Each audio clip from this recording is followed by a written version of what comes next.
Diversion డ్రామాలకు king Chandrababu తమ ప్రభుత్వ వైఫల్యాలను కప్పిపుచ్చుకునేందుకు ఆయన ఎంతకైనా దిగజారుతారు.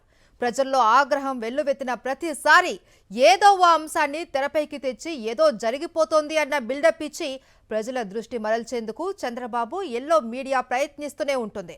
తమ అరాచకాల నుంచి, అసమర్థ పాలన నుంచి, అవినీతి నుంచి, ఆకృత్యాల నుంచి ప్రజల దృష్టిని మళ్లించడానికి అలవోకగా కుట్రలు చేస్తారు చంద్రబాబు. ఏ ప్రభుత్వమైనా అభివృద్ధి ఎలా చేయాలనే దానిపై ఫోకస్ పెడుతుంది.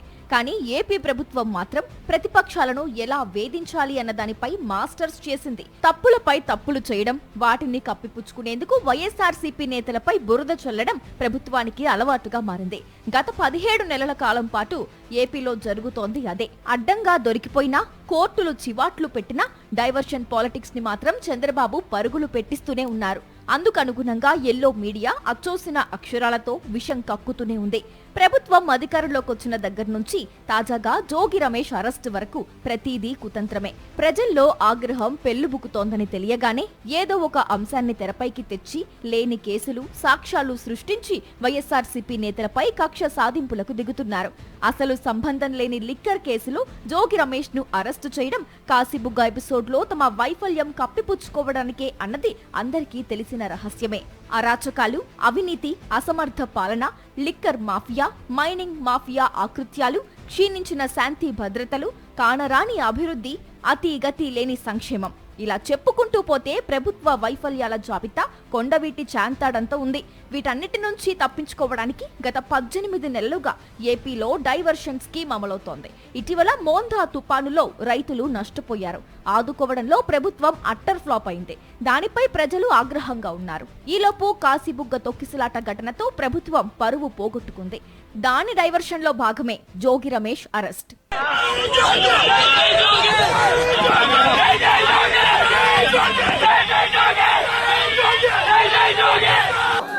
కూటమి సర్కార్ అధికారంలోకి రాగానే టీడీపీ, జనసేన కార్యకర్తలు రెచ్చిపోయారు. విధ్వంసానికి దిగారు. మహిళలపై అఘాయిత్యాలు, ఆస్తుల విధ్వంసానికి తెగబడ్డారు. దాన్నుంచి తప్పించుకునేందుకు ఋషికొండ ప్యాలెస్ అంటూ కథలు అల్లారు.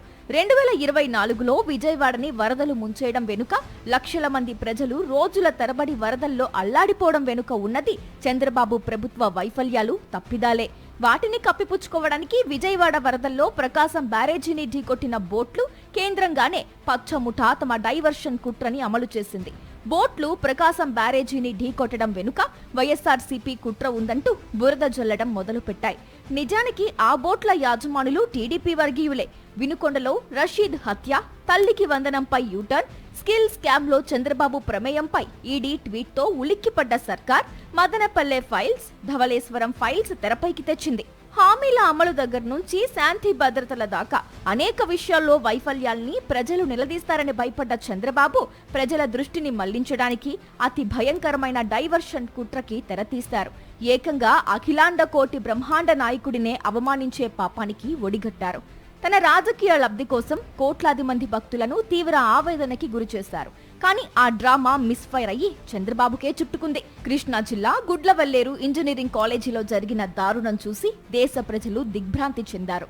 విద్యార్థినిల వాష్రూమ్స్ లో సీక్రెట్ కెమెరాలు పెట్టి 300 వీడియోలు రికార్డ్ చేసిన కామాంధుల్ని అణిచివేయాల్సింది పోయి బాధితుల మీద బెదిరింపులకు దిగింది చంద్రబాబు ప్రభుత్వం. ఈ దారుణం నుంచి ప్రజల దృష్టిని మళ్లించడానికి ముంబై నుంచి బ్లాక్ మెయిల్ భామ కాదంబరి జత్వానీని తీసుకొచ్చి మరీ డైవర్షన్ కుట్రని నడిపారు. ఉచిత గ్యాస్, ఎన్నికల హామీలపై ప్రజలు ప్రశ్నిస్తారన్న భయం రాగానే దాన్నించి తప్పించుకునేందుకు వైఎస్ఆర్సీపీ ప్రభుత్వం 14 లక్షల కోట్లు అప్పు చేసిందంటూ మరో తప్పుడు ప్రచారం సాగించారు. గత డిసెంబర్లో తుపానులో రైతులు నష్టపోయారు.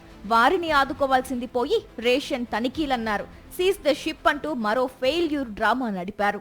ఈ ఏడాది జనవరిలో వైకుంఠ ఏకాదశి సందర్భంగా జరిగిన తిరుపతి తొక్కిసలాట ఘటనలోనూ అంతే. భక్తుల ప్రాణాలు పోవడానికి కారణమైన TTD chairman B R Naidu, EO Shyamalarao, AEO Venkaiah Chowdary, Tirupati SP సుబ్బారాయుడులను వదిలేసి సంబంధం లేని అధికారులపై చర్యలతో సరిపెట్టారు.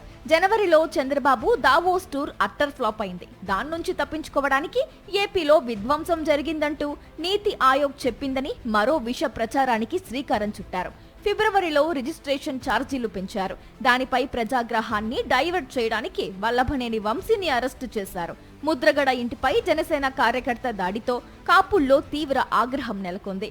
దీంతో ఆ ఎపిసోడ్ డైవర్షన్ కోసం పోసాని కృష్ణమురళిని అరెస్టు చేసి కేసులపై కేసులు పెట్టి రాష్ట్రమంతా తిప్పారు. ఏపీ బడ్జెట్ లో సూపర్ 6 కు గుండు సున్నా అంటూ వైఎస్ఆర్సీపీ ధ్వజమెత్తింది. మిర్చి రైతుల ఆందోళనలు, అంగన్వాడీల నిరసనలు, ధాన్యం సేకరణలో ఫెయిల్, తాడేపల్లిలో మహిళపై అత్యాచారం వంటి ఘటనలు డైవర్ట్ చేసేందుకు అక్రమంగా లిక్కర్ కేసు తెరపైకి తెచ్చారు. లూలు గ్రూప్ కు అప్పనంగా భూములు కేటాయించి ఆ ఇష్యూ నుంచి జనాన్ని ఏమార్చేందుకు సాక్షిపై కేసులు పెట్టారు. టీటీడీ గోశాలలో 100కు పైగా గోవుల మృతి ఎపిసోడ్, బెంబేలెత్తిస్తున్న కరెంటు బిల్లులు, ఉర్సాకు 3,000 కోట్ల భూ కేటాయింపులు, సింహాచలం చందనోత్సవంలో గోడ కూలి 7 భక్తుల మృతి ఘటనలో ప్రజల్లో తీవ్ర ఆగ్రహం పెల్లుబిక్కింది. దాని నుంచి తప్పించుకునేందుకు మద్యం కేసులో పెద్దిరెడ్డి మిథున్ రెడ్డిని అక్రమంగా ఇరికించారు. ప్రభుత్వం ఏర్పడి ఏడాదైన సందర్భంగా ప్రజల నుంచి ఏం చేశారు అన్న ప్రశ్నలు రాకుండా అమరావతి రీస్టార్ట్ అంటూ మరో డ్రామా ఆడారు. ఇప్పుడు మోందా తుపాన్ సహాయక చర్యల్లో వైఫల్యం, కాశీబుగ్గ తొక్కిసలాట ఘటనను డైవర్ట్ చేసేందుకు ఆదివారం తెల్లవారుజాము నుంచే తమ డ్రామా మొదలుపెట్టారు. జోగి రమేష్ ను అరెస్టు చేశారు. ప్రభుత్వ వైఫల్యంపై చర్చించుకోవడం మానేసి ప్రజలు దీనిపై ఫోకస్ పెడతారు అన్నది ప్రభుత్వ దుర్మార్గపు ఆలోచన.